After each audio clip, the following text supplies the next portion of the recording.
Hello, welcome to Gareth Jones on Speed.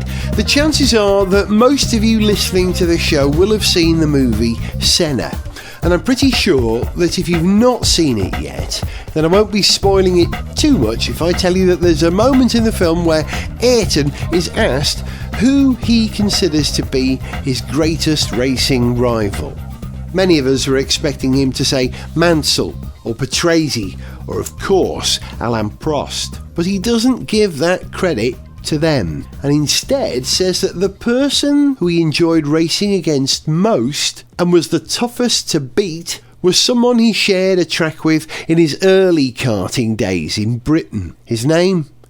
Terry Fullerton. I met Terry at the British Grand Prix last year, and I asked him how he felt about what Senna had said. It feels great. It's wonderful he said it. I kind of knew he had a fair bit of respect for me. I had a fair bit of respect for him as well, remember, but I knew he respected me. He was young when we raced. He was 17, 18, 19. I was 24, 25, 26 with more experience than he had at the time. So I tended to have the edge on him most of the time. But we had a great 3 years as teammates, and then he went on to do some wonderful things in Formula One. And it's great that he remembered his karting days, which he obviously did very fondly. And he seemed to remember me as well back, well, then what would it be? It would be something like 15 years earlier than he actually made the comment. When did you first hear that Senna had made that statement? Is this something you've known for a long time? Has it only emerged since the movie? Yeah, I knew he said it not long after he did actually say it in Adelaide, because I've got a friend who was the editor of an Australian magazine, and he was actually at the conference, and he told me. So, yeah, I knew at the time, but then, of course, you forget about it over the years, and I heard in the middle of 2010, I believe it was, that the film had been shown in Japan, and I appear at the end of this new Senna film. So, yeah, that was a little bit of a shock, and then, of course, I went to see the film, and it's even more of a shock. So. How has it changed things for you? Do people respond differently to you now? I suppose in motor racing circles, yeah, a little different, they do. I'm given more respect than I was given before. I tended to be just treated as some old guy who used to race, and a bit of a fat old fella, but fat old bloke who used to race. But now it is different. I'm sort of put under the heading of the guy that Senna most respected as a racing driver, or something along those lines. So, yeah, things have changed a little bit, I have to say, in my professional life anyway. Yeah. In what way? What's happening? I'm a driver coach for kids in karting, so there's more interest from people outside karting in the formulas. It's kind of filtering down. Have you rebranded your training programme as approved by Ayrton Senna? Well, no, but I could probably do that, couldn't I? But no, we wouldn't argue. Yeah, no. I read an article actually that says something like that right at the very end of it. If you want to be the best, get taught by the best, then Ayrton Senna would endorse that. So it's done me no harm at all, and I've thoroughly enjoyed the experience of the last few months as well, being on TV and being in the papers and being a little bit famous in my old age. It's great. How come you're here at the Virgin weekend here? Because of the showing of the film that you were invited along by, the movie people? No, actually the Virgin Formula One team invited me to come. Wonderful. And I know a few guys that work in the team, Mark Hines in particular. He's got a karting background. Yes. I actually taught Mark. He was one of my pupils for a year a long time ago, and he's gone on to be a great driver coach as well. He's making his living in Formula One now. But yeah, that was how it started. He just phoned up and said, will I come along? They're showing the film and be around for the weekend, and they give me a pass and look after me. So that's why I'm here, yeah. As a racing fan, I watched that film and I can name, I don't know, probably 60% of the people who appear on screen. Many of them are still in Formula One at the moment, but aside from yourself, there are many others who make great marks early on in their career, but never get to this kind of worldwide level of fame that Senna achieved and many of the F1 drivers today.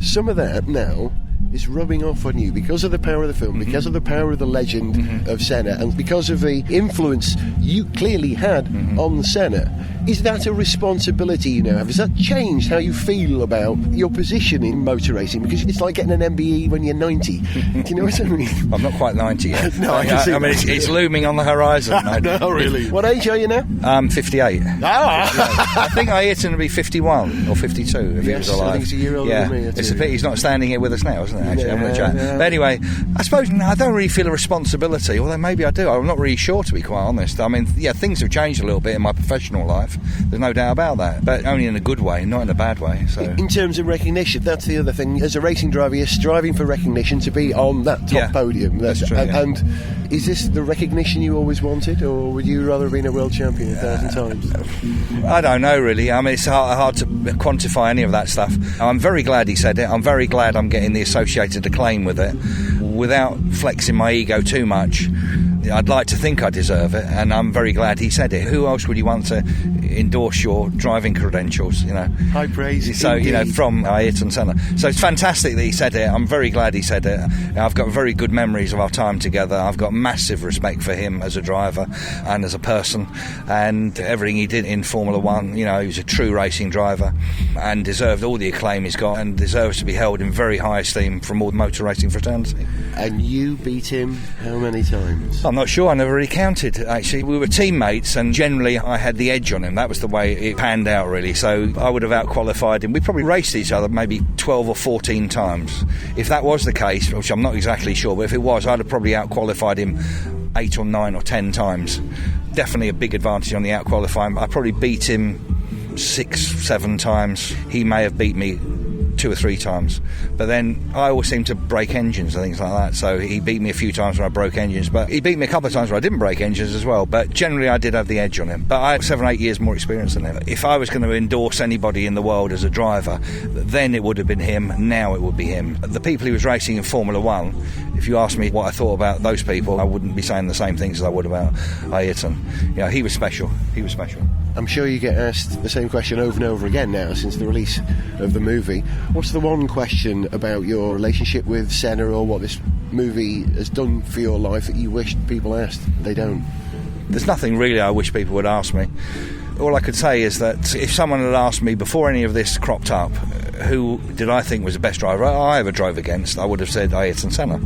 And they said, why maybe? And it was because he had this drive and determination and an unshakable self-belief, even though he sometimes perceived the world to be working against him, etc., etc. But for me, he was just the best driver. And, like, you know, there's names bandied around about other people that were great drivers who I've raced against as well, and I wouldn't even put them in the same category as Ayrton personally. You know, other people would, I wouldn't. For me, he's the greatest driver of my generation, and up to this point in time, I would say he's the greatest driver I've ever known or seen. So. And I think just about everyone at this event here today who are knowledgeable F1 fans would agree with that. He probably was the most gifted, most determined driver who changed the way Formula One is won. I'm privileged to shake the hand of a man who the world's greatest driver thinks was his best ever competitor. Yeah, it's a privilege for me as well. It's very nice he said it, and thanks for talking to me.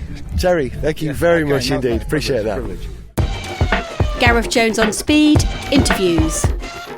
Another interview I've saved was recorded around a campfire on a Sunday evening at the Le Mans 24 Hours 3 years ago. Sog and I were sharing a beer with some other motoring journalists, one of whom, Tim Pollard from Car Magazine, told us the story of how it came about that he'd been enlisted as a member of the Aston Martin team to work in their garage during the race. 4 of us at Car Magazine were going to come along to Le Mans this year. I've never been before in my life, and I was like, quite fancy a bit of that.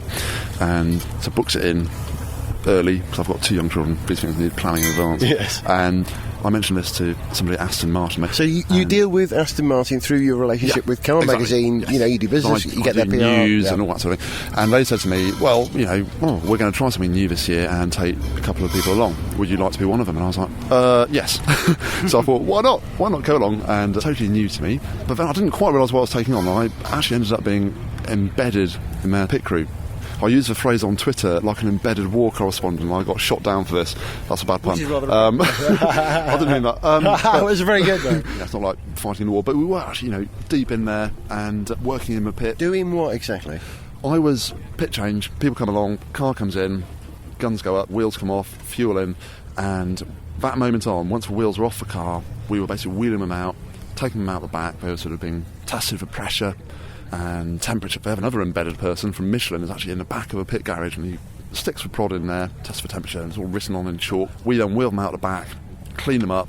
It's a bit like doing the dishes. Yeah, exactly. My hands are quite chapped. Look at my nails. Look at my nails. You really have worked hard. You see journalists getting their fingers dirty. That's a beautiful thing. It's a rare thing. For most of the 24 hours, we were basically sort of scrubbing away to wash them with a sponge in this cold water on wheels, and you turn them around. On which cars? Both the Astons or three of the Astons? The 2 LMP1 cars. Yeah. And then you get this weird thing, you know, when you're clearing ice off your windscreen with a sort of scraper, and on the inside of the rims they get all the marbles and all this rubber. Yeah. It's, you know, some of it. Pick up. Yeah, you know more than me, because I'm a motorsport not virgin, but quite new Hey, coming to it, yeah. and scrubbing all this stuff away. But over a weekend, probably did not quite 100 wheels, but well over 50. Wow. So I did quite a lot, actually. And of the 24 hours of the race, how many of those were you working at? When did you sleep? What was that pattern like? No sleep. On None? None, no. I'm on about 38 hours awake now, which is... Not even like 5-minute micro nap or anything? cat nap. Were you watching the Grand Prix there? We were falling asleep, yeah. So a little sort of... I mean, because Andy Franklin down here was saw my head napping. I think he thought I was sort of checking my mobile phone, but it was... You were losing it. It was the old nod. And how does it feel?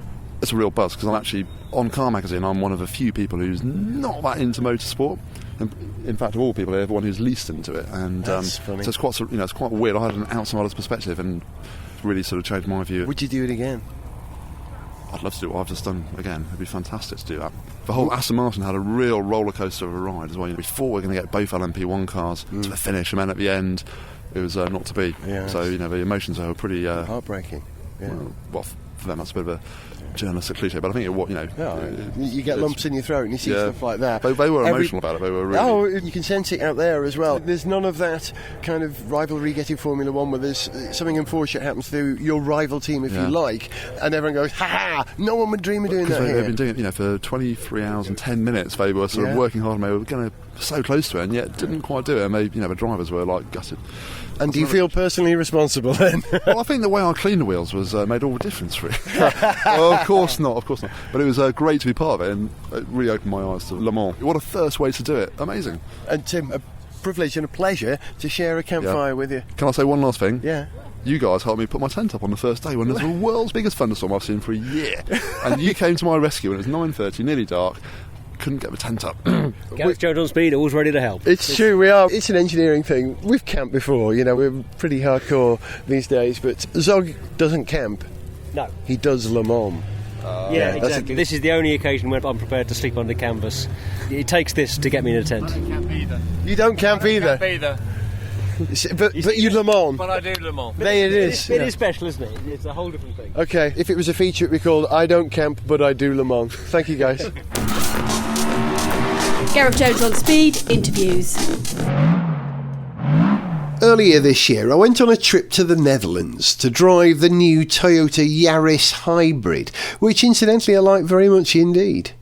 After driving the car for 2 days, I was very keen to find out how on earth Toyota had managed to squeeze their Synergy Hybrid drivetrain into a car far smaller than the Prius it was originally conceived for. And as luck would have it, the best possible person on the planet was available to ask that question to.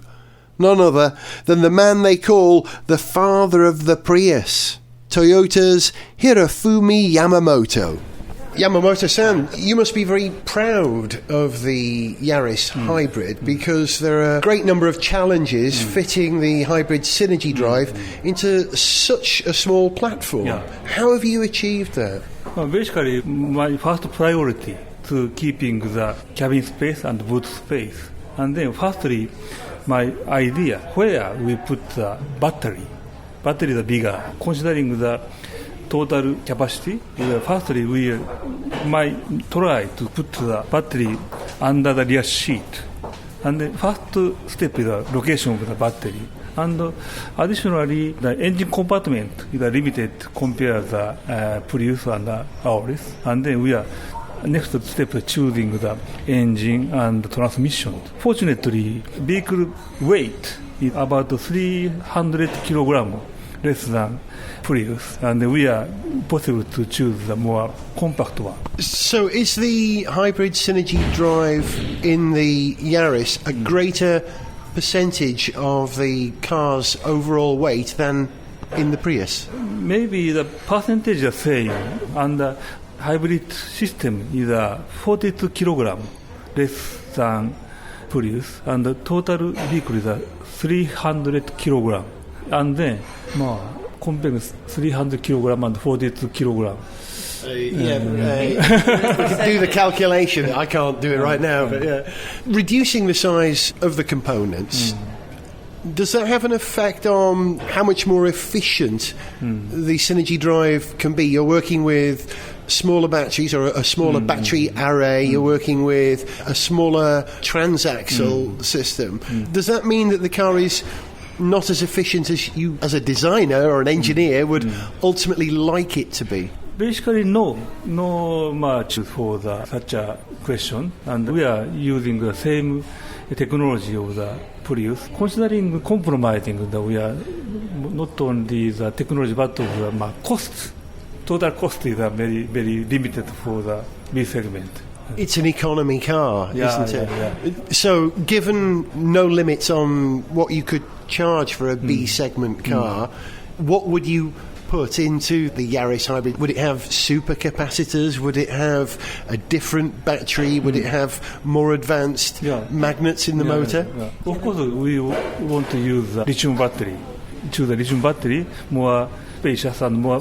If we keeping the same volume, we are more efficiency for the recharging condition. It means that recall to the good fuel efficiency and also the lithium battery and also the transmission system. Some parts change from the Auris and the Prius system. It means that we are keeping the cost saving. Cost is a big player in this segment, isn't it? What part, would you say, does the unique Japanese culture play in achieving miniaturization in engineering in a situation like this? Is it fundamental to Japanese culture? You have a history of miniaturization. It defines Japanese technology. Honestly speaking, the most technology part is the motor system. Basically, motor is making the coil in the original one. Please find that maybe the common 丸い線 circling wire. Coil. Then we change the shape of the coil. Shape of the coil. It used to be round, but we flattened it. So you get a greater surface area exposed as a magnet. ということはマグネットの表面の面積っていうのを最大限にするっていう、そういう意味でしょうか。で一方でテクニカルポイントビュー we select such a new coil is some many problem under the developing the occur the crack or some cutting the wire and we are overcoming such a problem. I want to ask you again about Japanese culture and its role in miniaturization. America would not have invented a small hybrid. America would have built a bigger hybrid. So what is it about the history of Japanese culture which drives engineering to be smaller? Very difficult question. Sorry.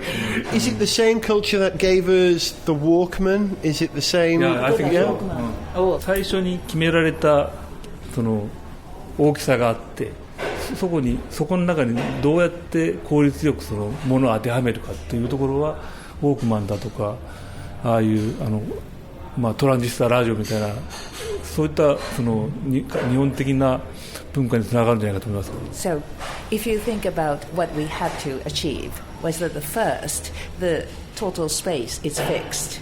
And what we need to achieve is how we can efficiently put all the necessary components into this already fixed space. So this limitation could be the same as the development of Walkman and transistor radio, which is really Japanese. Or Japanese people. The amount of land available is limited. So you have to make the most of what's there. 最大限に使わないといけないということでしょうか。日本国民と同じですね。国も制限されているし。Yes, as you mentioned, the Japanese land is quite limited. Yes, to begin with. So is this a Zen ideal? Is this like bonsai?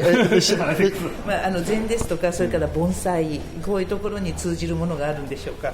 盆栽っていうのはその限られた庭の中でああやってこの自然に育てるんじゃなくてコントロールしながら大きさあと見た目を保って見ていくと基本的に同じ考え方だと思います。Well, a bonsai is appreciated not in the big garden, but the space is limited, and still the appearance should be beautiful. So that aspect could be understood as something in common in this. This is the first bonsai car, perhaps. Thank you very much. これが世界最first in the world. 世界最初のですね、盆栽乗用車ということになるでしょうか。どうもありがとうございました。Wonderful. Thank you, sir. Gareth Jones on Speed interviews. A few weeks ago, Richard and I were invited to a posh do at the Victoria and Albert Museum here in London, where we were told about the commitment to the sponsorship of sport that Jaguar have made in the form of their Jaguar Academy of Sport. We were also given the briefest of flashes of the new Jaguar F-Type. Present at the bash was Jaguar Head of Design Ian Callum. So Richard and I cornered him for a few minutes to ask him if being tasked with the job of designing the car that replaces one of the all-time design classics, the E-Type, he arguably had the most difficult job in the world. It's always the shadow behind me, isn't it, the E-Type? Yeah, thank you. I don't feel the pressure. I honestly don't feel the pressure. The greatest pressure that I feel is from myself and not from the shadow of the E-Type. I'm very aware of the fact it's there. I'm very aware of the fact that expectations are high. But if you create stuff honestly and with integrity, the best you can, you will get a result. Mm-hmm. And all I can say in all honesty, that's the best I can do. And if people like it, I'm happy. If the world likes it in 50 years' time, I'll be very happy. Not I'll be around to see that. But that's the way it is. So what do? Do you ignore the heritage? Because Jaguar is very much about modernity these days. Yeah, but the E-Type was about modernity, wasn't it? Jaguar was always about modernity, and that's what people seem to misunderstand. And what I've done with my team is really pull out of history what matters in designing and building a Jaguar. And it's not about lines or details or indeed probably shapes. It's actually about fundamentals. It's about it looking exciting and beautiful. It's about proportion. And it's about absolute fundamentals that still prevail today. An XF's got the same fundamentals as the Mark II. I can talk about them to explain to people. I won't, but I can do. And this car will have the same fundamentals as an E-Type, which are the same fundamentals as a 120, or indeed probably even an SS100. But entirely different results as a result of the input that comes from, say, today's motor car. The inputs are coming from all sorts of directions. Thousands of them. When Malcolm Sayre designed the E-Type, he had a few inputs. He didn't have much legislation to worry about. He probably had a few cost issues to worry about. He had aerodynamics to think about. He didn't worry about package. Anybody over 6 foot couldn't even get in the thing. Mm-hmm. So we have to worry about all these things now. So you build a car as a result of all these inputs, and in spite of that, you create something which, in the realm of today's car, is aesthetically pleasing and exciting.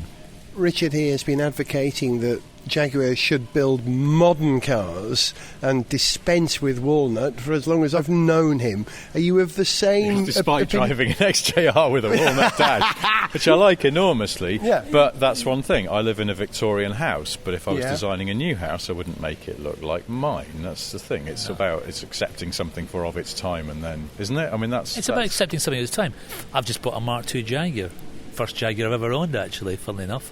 And I'm going to love that car. I love it for what it is. Mm. And you can love that XJ you drive for what it is. It's slightly of a time, but you have to design for today. Mm.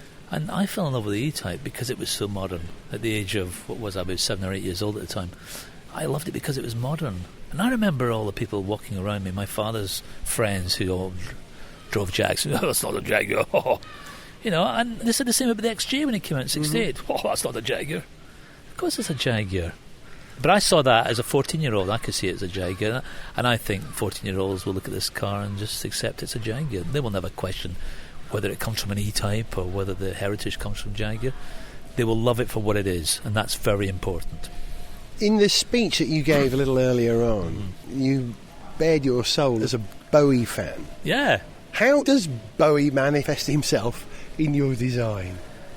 He was original. He thought out of the box. I was incredibly inspired by Bowie. I was at art college at the time. I mean, the two fitted perfectly. I used to dress like him. I know people find that difficult to believe, but I really did. And I wish I still had pictures of it to prove it. That was pretty cool, actually.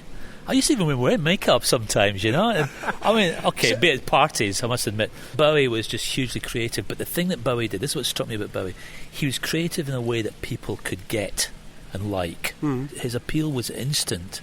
There wasn't any kind of question, well, there's too much subtlety in there, or I don't quite get that. He was a visionary that people actually could get and understand. And that's what inspired me, and that's what I try and do now. I want to create stuff which is different and new, but people still get it. I don't have to explain it to them. I don't have to say, well, it's because of this. If you have to explain something to somebody, you've lost it. So there won't be a tin machine edition of tin the machine? F-Type? No, not tin machine. No, aluminium machine maybe. Aluminium machine. Is there androgyny in the F-Type? Because Bowie was about androgyny. Is it a feminine car that guys will like? Is it a masculine car that women will like? Good point. Can you sell? Because this is one of these things. Yeah. You remember Lee Iacocca said that you can sell a young person's car to an old person, but not the other way around, which I guess is something that Jag probably had a problem with. We had a problem with that, for a while. XJ. It was a very traditional hard to car. sell to a young person. Although mechanically it was fantastic, as you know, because you drive one. Damn right. I think cars with sensuality, as long as they're muscular, you can sell to both sexes. I think cars that are too feminine, you cannot sell to men, or indeed some women. And cars that are too masculine, I don't think you can sell to women too easily. So you have to find that balance, but it has to have strength of character. That's the main thing. How much do you hate clinics then? I don't like clinics at all. I really don't. But what we do now in Jaguar is we have more discussion forums, let's call them, where we will talk to customers and we'll listen to them and we'll decide whether what they say is worth listening to or not. But you have to listen to people. There's no harm in that. But I cannot accept that somebody can give me a score in the side view and the front view of a car and amalgamate the end result to get something which is created by 100 people. It doesn't work. Is there one element, one corner of the F-Type that you are most proud of? What is it? The rear three-quarter. Why? You'll have to wait and see. Yeah. But it's gorgeous. Gareth Jones on Speed. To send us an email, see pictures, get song lyrics, join our Facebook fan site or follow us on Twitter, go to garethjones.tv. Gareth Jones on Speed is made in London by Whiz Bang. Gareth Jones on Speed!